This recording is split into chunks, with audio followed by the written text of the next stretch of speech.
In this video, I want to address a couple of things, specifically around how to approach custom dimensions setting up off the back of the enhanced measurement events.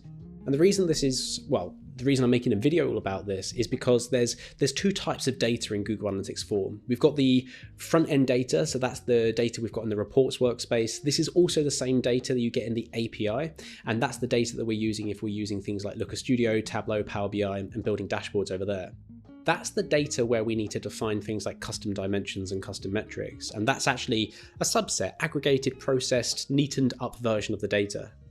But then also we've got the back-end data, the raw data, and that's where the data that goes into BigQuery, if you've got that connection set up, that's what that data is. And that's also the data that feeds in and powers the explorations workspace, and that's why you might have noticed them looking slightly different.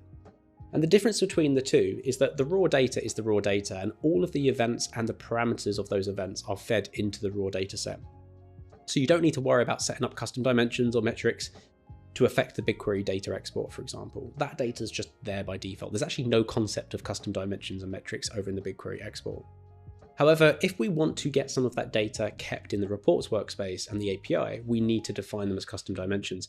And that, for some reason, in Google's infinite wisdom, it means we also have to do this for the automatically collected events, the enhanced measurement events, which are the automatically collected events for the web data streams. For example, if I have a look at one of the enhanced measurement events, being the YouTube interactions or the video interactions that just works for YouTube, if I look in the exploration workspace, there's actually a couple of dimensions already there for me to use, such as video provider, video title, video URL. But if I try and go and do the same thing or get at that same data in the reports workspace reports, then there's none. It doesn't exist. So this is the slightly frustrating part of the setup of Google Analytics 4. The raw data is unaffected, that's the raw data, but what we have to do is we have to be very selective about what data we keep in the reporting workspace and thus the API. And that's where custom dimensions come in. And not only do custom dimensions come in for custom events, but we also have to be aware of setting them up for the automatic events as well. So in this video, what I want to do is go through that list of enhanced measurement events and pick out a couple of the event parameters that I would set up as soon as possible as custom dimensions so that we can get access to that data. Because the last thing to mention before I show you some of these events, or these parameters rather, is that with custom dimensions, the data only starts populating them as soon as you set them up. So if we don't do this for quite some time and then we set them up, we're kind of drawing a line in the sand, and we're only going to get data from that point forwards. So let's have a look over there. So I'm currently looking at the documentation around enhanced measurement events. Quite nicely, they give me the event name on the left-hand side and all of the parameters on the right-hand side. And when we're setting up the custom dimensions, we need to take the event parameters. So I'm going to be looking through this. And the first one to talk about is the page_view event. And out of the box, Google does a really good job of setting up everything we need to measure page views in Google Analytics 4. The same with screen views as well for apps. But the one thing you might want to consider here is setting up the page_referrer as a custom dimension. And what that tells you is the previous page the user was on before being on this page. And now this is just a nice to have, I think. It's actually going to be quite nice to be able to say, well, what was the page they're on before? Because that affects the previous website as well.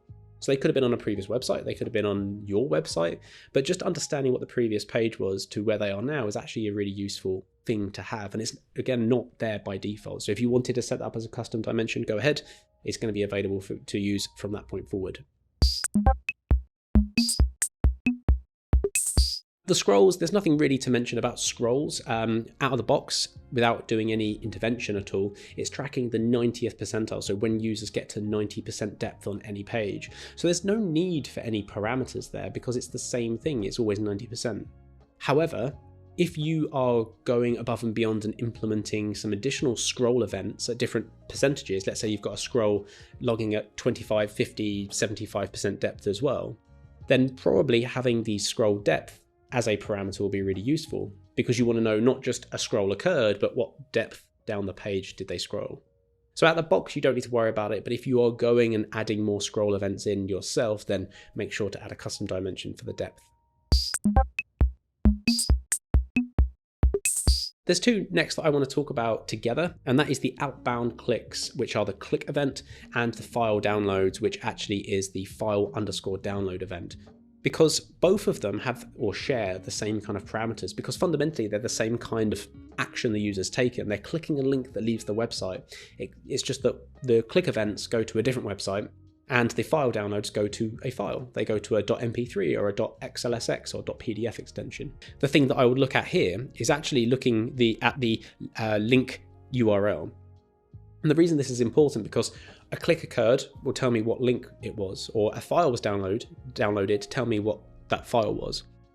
There are a couple of other things that you might want to additionally set up as custom dimensions. If this is going to be really important to you in your website and understanding your data, then I'd go through and set up a couple of additional things, specifically to help out and help tidy up the data with the file downloads. You've got things like file extension, so you can sort out your PDFs from your MP3s very quickly.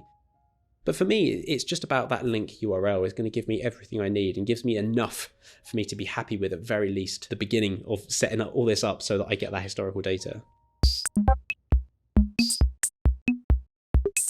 The one next I want to talk about is the video engagements, and either this is going to be not relevant to you or it's going to be really important, depending on the kind of content you're creating or what you're trying to get your users to do.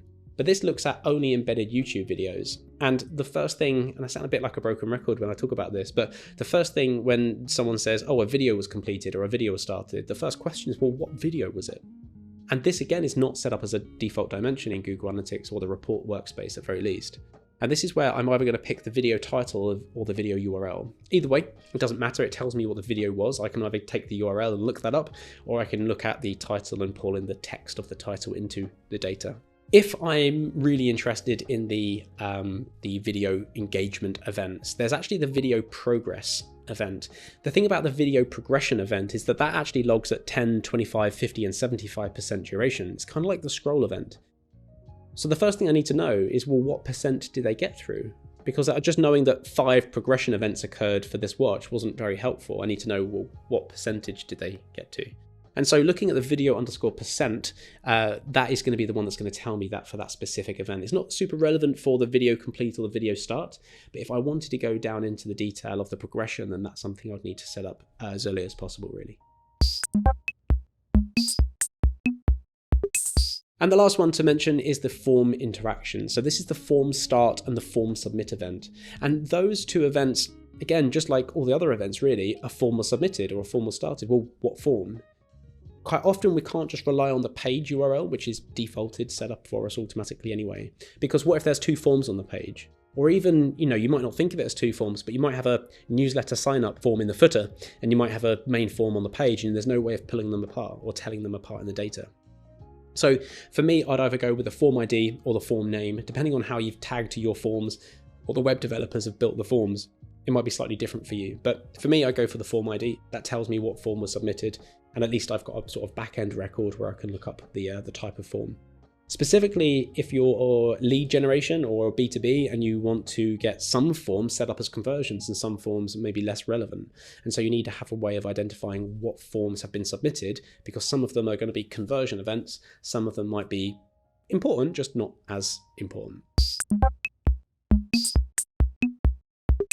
So that's my 2 cents on the whole system, making sure, first of all, that we know that we have to set up custom dimensions even for the enhanced measurement automatically collected events. Here's some of the ones that I would pick out as soon as possible. And the reason I say as soon as possible is just because there's no backfilling of this data. As soon as you set up the custom dimension, that's where it comes in.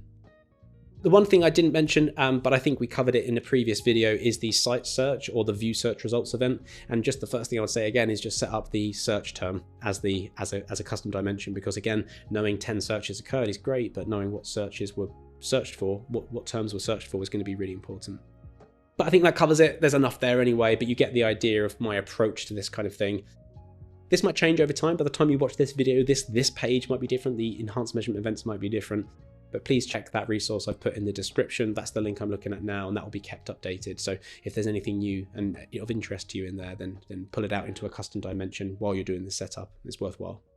All right, thank you for watching. I hope that's valuable to you and you can start actioning some of this as soon as possible. But thanks for watching, and I'll catch you in the next video.